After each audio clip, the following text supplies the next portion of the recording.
So we do it every year. At the beginning of Lent, we receive ashes on our forehead for Ash Wednesday.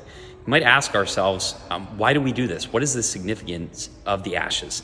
Remember that ashes were used even in the Old Testament as a symbol or a sign of mourning. Not just mourning, but really mourning or sorrow that's connected with sin and desire for conversion and expression of contrition before God.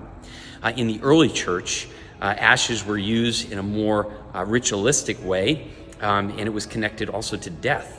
So a dying person would often be laid out on a sackcloth, and a priest would come and bless them and sprinkle ashes on their body while saying, "Remember, man, that you are dust, and unto dust you shall return." Those words are familiar to us because on Ash Wednesday, sometimes those are the words that the priest uses when he's imposing ashes on our forehead. Isn't it interesting that throughout our life, we are marked with the sign of the cross as Christians? On our baptism, the priest invites the parents and the godparents of the child to trace the sign of the cross on their forehead. The priest does the same.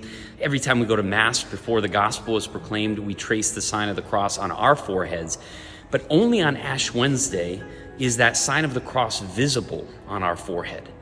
And why do we do that? It's not to proclaim our faith in some kind of prideful way, but rather to show to the world, two things. Number one, that we have acknowledged and accepted and own the fact that our life here on earth is not forever, that we are dust and unto dust we shall return. But the sign of the cross also reminds us, just like in the early church, that the Christians who would hold up the cross did so as a sign of victory over sin and death. So yes, we are dust and unto dust we shall return, but remember this Ash Wednesday what kind of dust you are.